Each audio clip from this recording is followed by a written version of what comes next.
Whereabouts are we? I'll do the laptop. Laptop. Yeah. On the mic. Going to the mic. Can you hear me? Hello? Just testing. We found this. I'm going to sound godlike.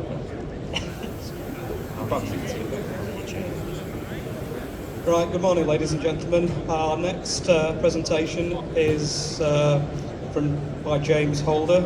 He's an applications engineer from Polymer Compounders, and it's about flame retardants in compounds. A changing landscape. Right, over to you, gentlemen. Questions will be asked afterwards. Thank you. That one. Space bar. Yeah. Alright, good morning everyone. Good morning. I don't know if everyone can hear me. Can you hear me? Hello. Cool. Alright, I'm James and this is Callum. We're from a company called Polymer Compounders. We're based in Durham. We are a engineering thermoplastics manufacturer and we specialize in ABS compounds, ASA compounds, there we go, PCABS, polycarbonates, and more recently our Notoxicon specialty novel flame retardants.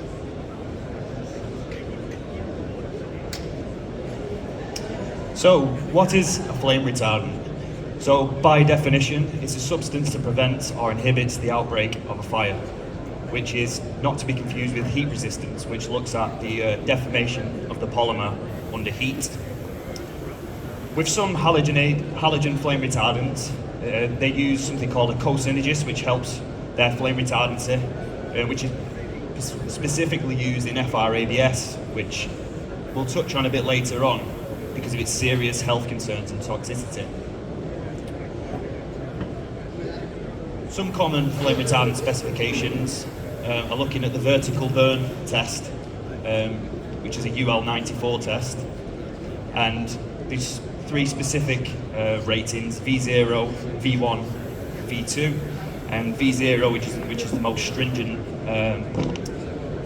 test, well, stringent specification, and it looks at the self-extinguishing time, it looks at the afterglow, and the dripping of the polymer. So specifically with V0, it's the flame extinguishes within 10 seconds with absolutely no dripping, so it's the most stringent out of the three V ratings. So we're going to look at current flame retardant technologies, beginning with FR-ABS.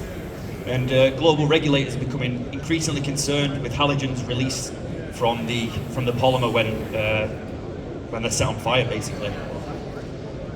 So the alternative to FR-ABS could be an FR-PCABS, which uses low melting point, non-halogenated liquids which are suspended within a polymer matrix. And although this seems like a safer alternative, it's becoming of increasing concern to the ECHA, which is the European Chemicals Agency. So this brings us on to the evolution of flame retardants, starting at the bottom left with FR-ABS using brominated technologies, moving on to the middle of FR-PCABS, which uses a liquid-based flame retardant package, and then moving on to the top, which is the polyphosphonate cocarbonate, which is something that we think is the future of flame retardancy, and is also in relation to our Notoxicon, which we'll get onto a little bit later. So we're going to look at some developments around the world, articles and studies, and I've already spoke about the European Chemicals Agency, and they've announced a restrictions roadmap for a ban on all flame retardants additives. And by the end of this year, they're supposed to be announcing like a roadmap. Brominated flame retardants are banned from display units in the US. That was announced at the end of last year, and from the states of New York, Washington. So this is coming in from the year 2024. So they're not going to be using any flame retardants whatsoever in any of their electrical displays. A bit closer to home, in the medical industry, European Healthcare Without Harm have announced a phase-out list for no flame retardants at all in the medical industry. And I want to pay attention to an endocrine disruption study from Brunel University in London, which looks at flame retardants and how they're affecting sperm counts in men and just general endocrine disruption. So this brings us on to the topic of our presentation, which is flame retardants, a changing landscape.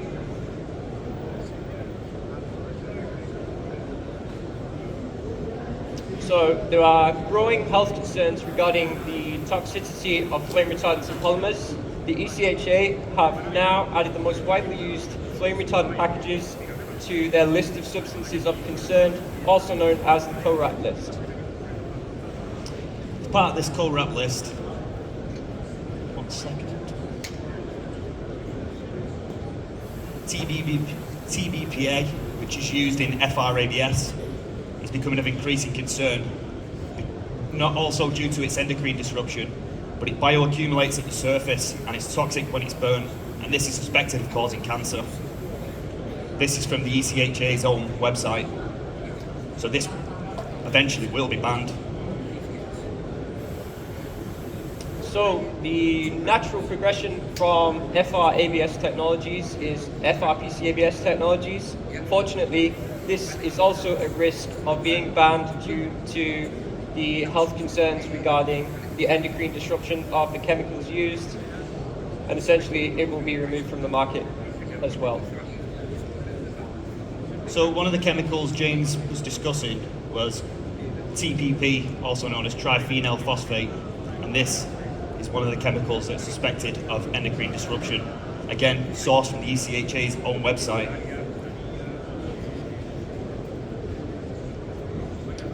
But it's not all doom and gloom. Introducing Notoxicom, superior halogen-free flame retardancy, non-migratory chemicals that do not bioaccumulate, and a more favorable toxicity profile.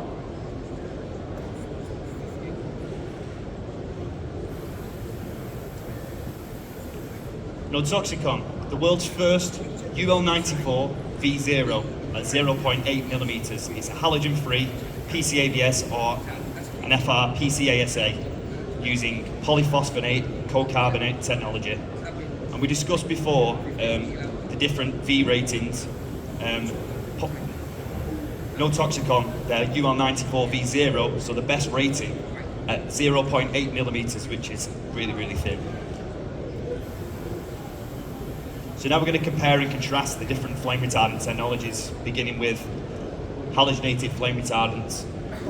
And although, so the top right-hand corner, the box, these are polymeric halogenated flame retardants which use brominated technology. And although they don't migrate from the host plastic, they're toxic when they burn. And now to the bottom right-hand corner, TBPA, which we spoke about. These are the worst of the worst. They bioaccumulate, they're toxic, they migrate from the host plastic, suspected of endocrine disruption, causing cancer. We don't want to be using this.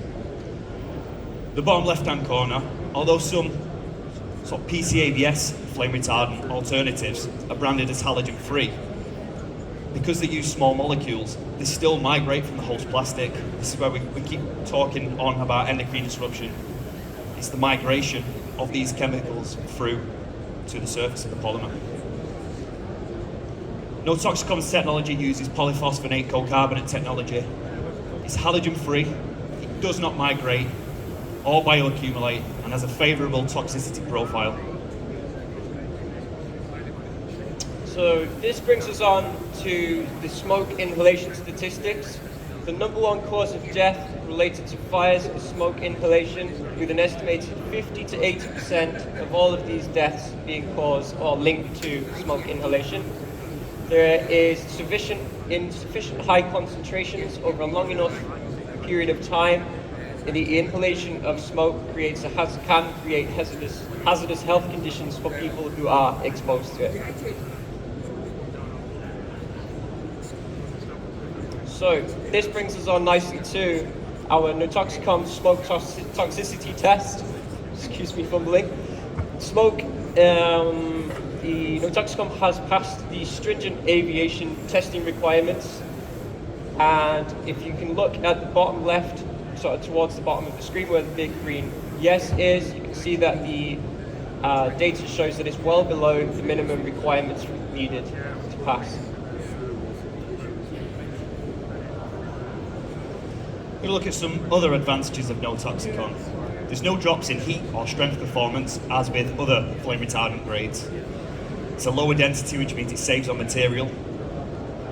And as we've already spoken about, it's low smoke and low toxicity. Or no toxicity, I should say. No toxicity. So here in this example, here's one of our customers. The representative from Super-B, Martin Sivold, has been enjoying the greener credentials of switching to no Toxicon, one of which has allowed them to use less material by dropping a hot runner within their system, and also it is used in a lithium-ion battery application. And I almost missed that button. If you pop over to our stall stand at B26, you can see the actual battery application on our stand.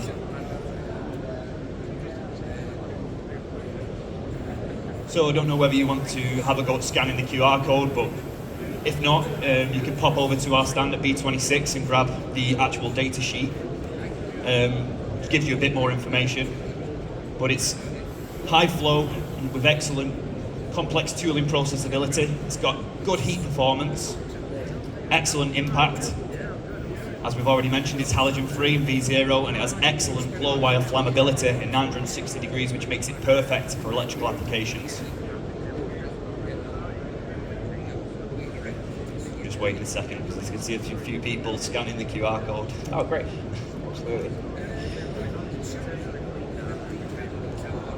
Okay, so the Toxicon B6000 was tested under lab conditions to see how it compares to standard FR PCABS technologies.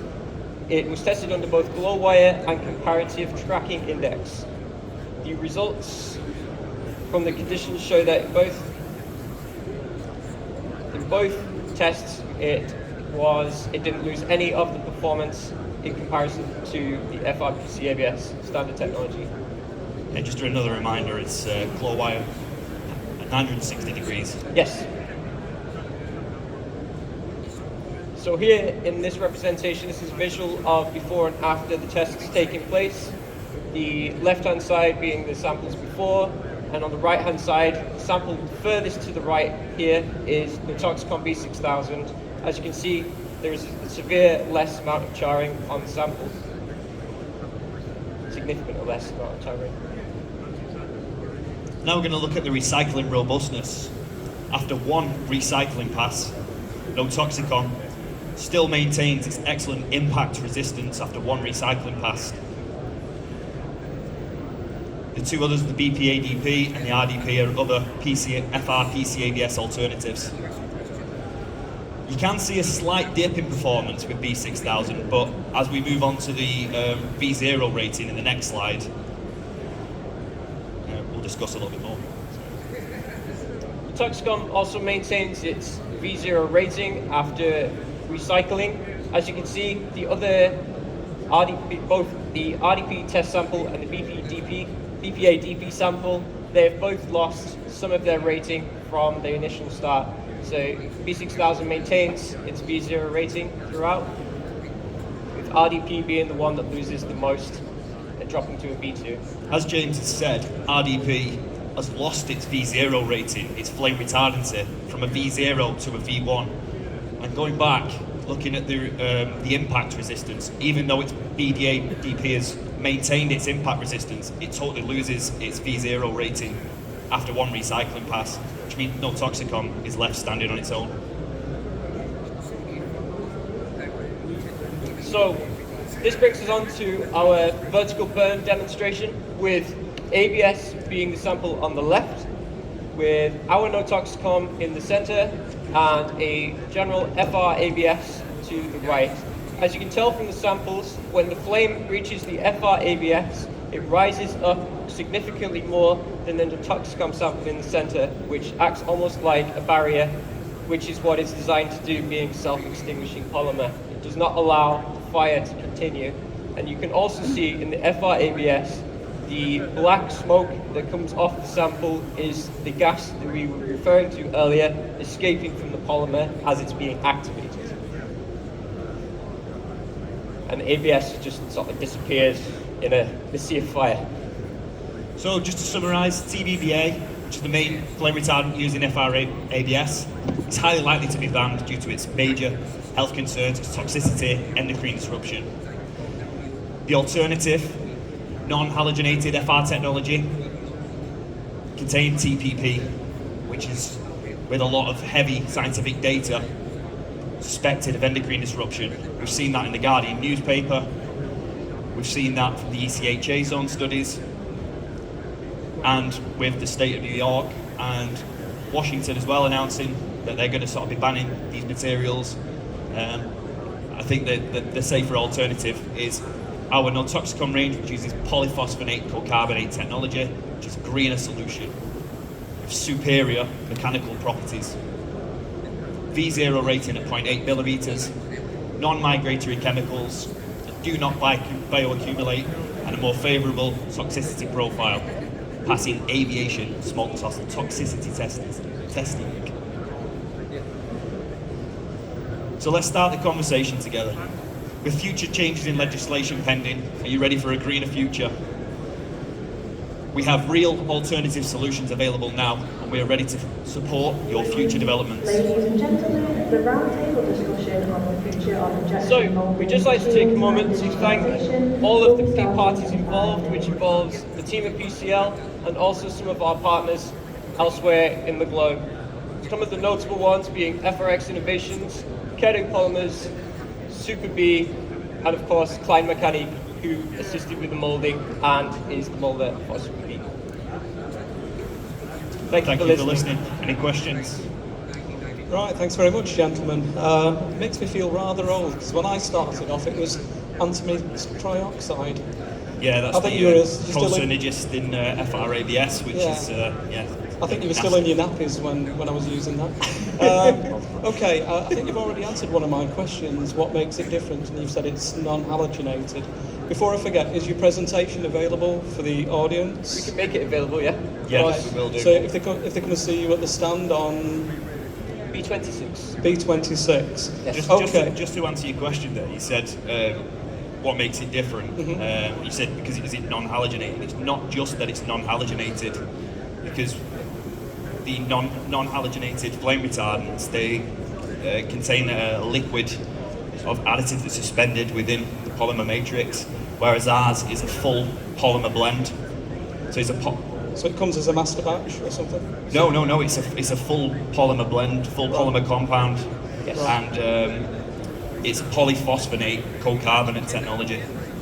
So there's nothing to escape. So commonly, FR-ABS, FR-PC-ABS has something in there in addition to, so additives, whereas our polyphosphonate cocarbonate is literally a compound. There's nothing to come out. It's Fully polymeric. polypolymeric, and the molecular chains in there prevent it from catching fire, self-extinguishing. We tried to coin the phrase self-extinguishing as opposed to flame retardant. It's a little bit of a nicer kind of thing. There's a lot of negativity around flame retardants. Yeah, and if you'd like any more information or you'd like to go and collect a physical data sheet, please pop over to our stand at B26 and we'll be happy to answer any more questions you may have. Thanks for listening. Okay, before we open, there's some questions I'm sure the audience is going to ask. What do you do in terms of formulation that you need to change, if they're approved, I don't know, FDA approved, or if it's different industries? Do you assist the clients with formulations and going through the approval process? So, in terms of aviation, we're developing different grades for different industries, and as we've discussed before, it passes smoke toxicity tests, which are far more stringent than any other industry. So we have a version of Notoxicon called A6000, which we've designed specifically for aviation purposes. We are also, as we've got B6000, which is a great injection molding grade. We've also got B6303, which is an extrusion version. So we're tailoring it to each of our customers' needs and desires with the material. Yeah, because not only are we a compounder, we're innovators. We blend different polymers together. We create our own materials as well. We've got an excellent lab team run by our technical manager, Stephen Blair, there. So, we're developing new grades and variations of within our No Toxicon range. So the sports there. Right, let's open the floor to questions. Anybody got any questions? I'm sure there's got to be a question somewhere. You get paid if you ask a question. No? Okay, well, thanks very much, gentlemen, but please feel free to approach them on the stand. Thanks very much. A round of applause, please. Thank you.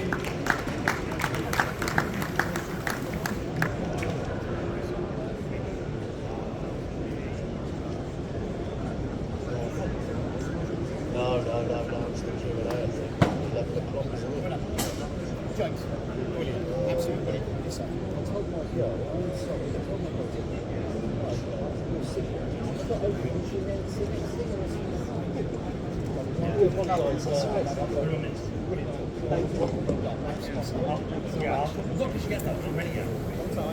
Give us